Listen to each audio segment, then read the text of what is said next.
મિત્રો, શિયાળામાં મેથીનું સેવન આપણને 100 રોગોથી બચાવે છે, એકદમ નિરોગી અને તંદુરસ્ત પણ રાખે છે.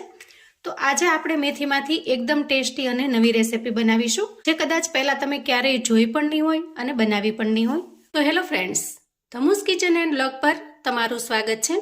મિત્રો, ગરમ ઉકળતા પાણીમાં મેથી નાખી અને કોઈ ટેસ્ટી એવી રેસીપી બનાવી છે. ખૂબ જ ગજબની અને મજેદાર બને છે. જો એકવાર બનાવો તો વારંવાર બનાવવાનું મન થાય એટલી સ્વાદિષ્ટ પણ બને છે.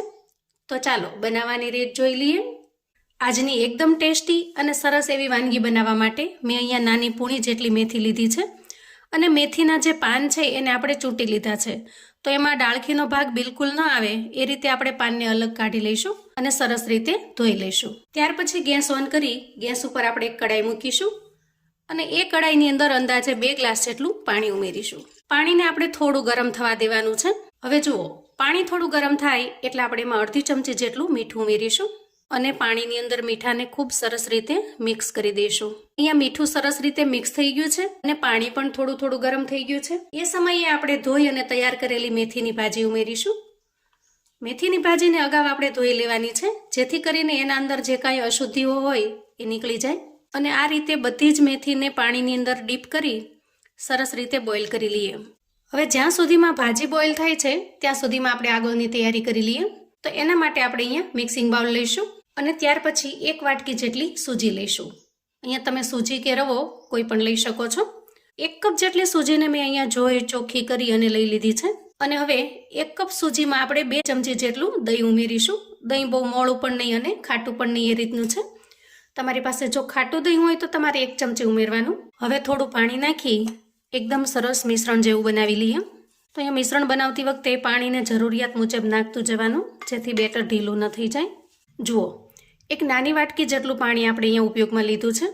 આ રીતે એકદમ સરસ મિશ્રણ તૈયાર થઈ જાય એટલે અંદાજે 5 મિનિટ સુધી આપણે આ મિશ્રણને રેસ્ટ થવા દેશું, જેથી સૂજી છે એ એકદમ સરસ રીતે ફૂલી જશે. હવે જ્યાં સુધીમાં રવાનું મિશ્રણ તૈયાર કર્યું છે ત્યાં સુધીમાં મેથી પણ અહીંયા ખૂબ સરસ રીતે પાકી ગઈ છે. મેથીના પાનનો જે કલર છે એ ચેન્જ થઈ ગયો છે અને પાન છે એ એકદમ સરસ સોફ્ટ થઈ ગયા છે. તો આ સમયે આપણે ઝારાની મદદથી બધા જ પાનને પાણીમાંથી બહાર કાઢી લઈએ અને ઝારામાં થોડી વાર માટે રહેવા દઈએ, જેથી એના અંદર જે કાંઈ વધારાનું પાણી હશે ને એ પણ નીકળી જશે. હવે અહીંયા મેથીને ઉકાળ્યા પછીનું જે પાણી છે એ ખૂબ જ હેલ્ધી અને સ્વાસ્થ્યવર્ધક હોય છે.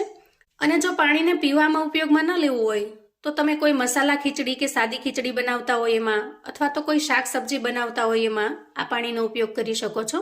હવે તૈયાર થયેલી મેથીને આપણે એક મિક્સિંગ બાઉલમાં ટ્રાન્સફર કરીશું. આ રીતે તૈયાર કરેલી મેથીમાં આપણે એક મીડિયમ સાઇઝની ડુંગળીને એકદમ ઝીણી સમારીને તૈયાર કરી છે એને ઉમેરી દઈએ. થોડા કેપ્સિકમના ટુકડા ઉમેરીશું. 1 ચમચી જેટલી આદુ મરચાંની પેસ્ટ તૈયાર કરેલી છે એને ઉમેરી દઈએ અને થોડી કોથમીર ઉમેરી દઈએ. એ મીડિયમ સાઇઝના બટેકાને બાફી આ રીતે મેશ કરી લીધા છે. તો એ બટેકાનો જે માવો છે એને આપણે ઉમેરી દઈએ. હવે આપણે સૂકા મસાલા કરીશું. સૌથી પહેલા ઉમેરીશું સ્વાદ પ્રમાણે મીઠું. તો અહીંયા મેથીને બાફવામાં પણ આપણે મીઠાનો ઉપયોગ કર્યો છે અને બટેકા બાફવામાં પણ મીઠાનો ઉપયોગ કરેલો છે. તો અત્યારે જે મીઠું ઉમેરીએ એ આપણે એ પ્રમાણમાં ઉમેરવાનું છે. 5 ચમચી જેટલી હળદર ઉમેરીશું અને થોડું લાલ મરચું ઉમેરીશું. તમારે વધારે સ્પાઇસી ન ખાવું હોય તો લાલ મરચું સ્કીપ કરી દેવાનું. સરસ મજાનો ચટપટો ટેસ્ટ આવે એટલે આપણે અહીંયા 5 ચમચી જેટલો આમચૂર પાવડર ઉમેરીશું. તમે આમચૂર પાવડરની જગ્યાએ અડધા લીંબુનો રસ પણ ઉમેરી શકો છો. અને એકદમ સરસ ખાટો અને મીઠો ટેસ્ટ આવે એટલા માટે અડધી ચમચી જેટલી ખાંડ ઉમેરીશું. મારી પાસે અત્યારે દળેલી ખાંડ અવેલેબલ નથી એટલે મેં આ ખાંડ ઉમેરી દીધી છે. અને 5 ચમચી જેટલો ગરમ મસાલો ઉમેરીશું. અહીંયા તમે કોઈ પણ ગરમ મસાલો ઉમેરી શકો છો. હવે આપણે બધા જ મસાલાને ખૂબ સરસ રીતે મિક્સ કરી લઈશું. અહીંયા ખાસ એ વાતનો ખ્યાલ રાખવાનો છે કે મેથીને જ્યારે આપણે પાણીમાંથી બહાર કાઢીએ ત્યાર પછી એને એકદમ કોરી કરી લેવાની છે.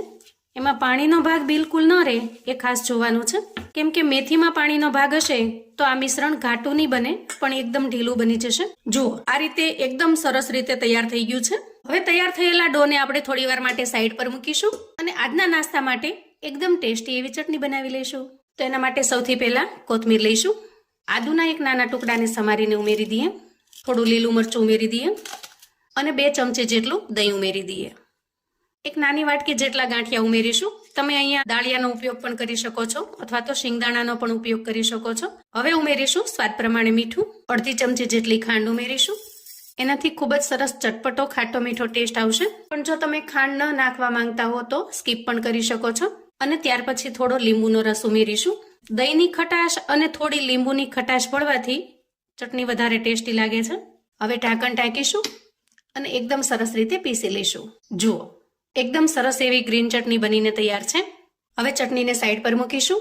આપણે ફરી ડો તરફ જઈએ. હવે બંને હથેળીને ઓઇલથી ગ્રીસ કરી લઈએ અને તૈયાર થયેલા મિશ્રણમાંથી થોડું પોષણ લઈએ. બંને હથેળીઓ વચ્ચે આ રીતે એકદમ સરસ રીતે પ્રેસ કરી અને બોલ્સ બનાવી લેવાના છે. જુઓ, અને ખૂબ ઝડપથી બનીને તૈયાર થઈ જશે. જુઓ, આ રીતે આપણે બોલ્સ બનાવીને તૈયાર કરી લીધા છે. હવે સૂજીના મિશ્રણને ચેક કરી લઈએ. અહીંયા સૂજી એકદમ સરસ રીતે ફૂલી ગઈ છે. હવે આપણે એમાં સ્વાદ પ્રમાણે મીઠું ઉમેરી દઈએ. અંદાજે 5 ચમચી જેટલું મીઠું ઉમેરીશું અને થોડી ઝીણી સમારેલી કોથમીર ઉમેરીશું. હવે આ રીતે હાથની મદદથી એકદમ સરસ રીતે કૂણવી લઈએ. જુઓ, આ રીતે મિશ્રણ એક સાથે ભેગું થઈ જશે. હવે ફરી આપણે હાથની અંદર થોડું તેલ લઈ લઈએ અને મિશ્રણમાંથી થોડું પોષણ લઈ લઈએ. આપણે એને થોડું ફેલાવી દેવાનું છે અને ત્યાર પછી આપણે જે બોલ્સ બનાવીને તૈયાર કરેલા છે એને બરાબર એક્ઝેક્ટ વચ્ચે સેટ કરીશું અને ઉપરની સાઈડ એને બંધ કરી દેવાનું. જુઓ, આ રીતે. અને પછી બંને હથેળીથી રાઉન્ડ શેપ આપી દેવાનો. આ રીતે આપણે બધા જ બોલ્સ તૈયાર કરી લઈશું. હવે આપણે ગેસ તરફ જઈશું. ગેસ ઓન કરીશું અને ગેસ ઉપર આપણે એક અપ્પે પેન મૂકીશું. આજનો નાસ્તો આપણે એકદમ ઓછા તેલમાં માત્ર 1 ચમચી તેલથી બનાવીશું. હવે આપણે અહીંયા અપ્પેના બધા જ બોક્સની અંદર થોડું થોડું તેલ ઉમેરી દઈએ અને ત્યાર પછી બધા જ નાસ્તાને આપણે અપ્પેમાં સેટ કરીશું. હવે આપણે ચમચીની મદદથી થોડી થોડી વાર એને ઉલટાવતા પલટાવતા જશું, જેથી બધી જ બાજુ એકદમ સરસ ક્રિસ્પી બની જશે.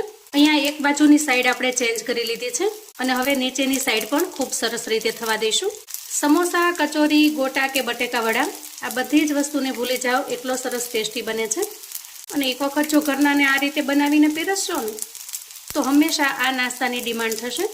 હવે બંને સાઈડ એકદમ સરસ ક્રિસ્પી થઈ જાય પછી આપણે ગેસની ફ્લેમને બંધ કરીશું અને નાસ્તાને સર્વ કરી લઈશું. તો જુઓ, ઉપરથી એકદમ સરસ ક્રિસ્પી બને છે. અહીંયા હું તમને એક તોડીને બતાવું. જુઓ, ઉપરનું પડ એકદમ સરસ ક્રિસ્પી બને છે. સમોસા, કચોરી કે ગોટાના ટેસ્ટને પણ ભૂલી જાઓ, એટલો સરસ ટેસ્ટી બને છે. અને આપણે તૈયાર કરેલી ગ્રીન ચટણી સાથેનો એનો ટેસ્ટ એકદમ સરસ લાજવાબ લાગે છે. આ નાસ્તાને તમે કોઈ પણ ચટણી સાથે પીરસી શકો છો. ટોમેટો કેચઅપ, ટોમેટો ચટણી અથવા તો કોઈ ગ્રીન ચટણી સાથે અથવા તો ચાની સાથે પણ એન્જોય કરી શકાય છે. એકદમ સિમ્પલ પણ ખાવાની મજા આવે એવા ટેસ્ટી બને છે. તો આ રીતે મેથીનો નાસ્તો જો તમે ક્યારેય ટ્રાય ન કર્યો હોય તો એક વખત ચોક્કસથી બનાવજો. ખરેખર ઘરમાં બધાને ખૂબ જ પસંદ આવે એવો ટેસ્ટી પણ બને છે.